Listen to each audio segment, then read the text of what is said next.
Sarap. Nakaiba talaga yung ginagawa. Pero minsan, iba na lang tayo. Ikaw na lang ang sitwasyon. Oo, minsan, may araw na panalo ka. Mas madalas pa rin yung nagagawa.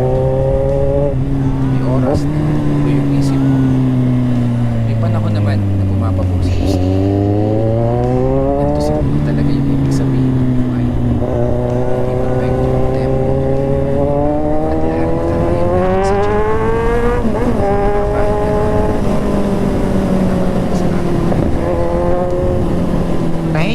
isipin mo naman. Sa likod ng napakaraming beses na pagtatalo. Eto ka pa rin. Nanatiling nakatayo. Gusto mo pang iwanan. Bawat na ikaw lang ang kaharap. So, araw-araw sa bawat pagpili ng Jeez! Usok ng motor ni Kuya. malayong malayo ka na.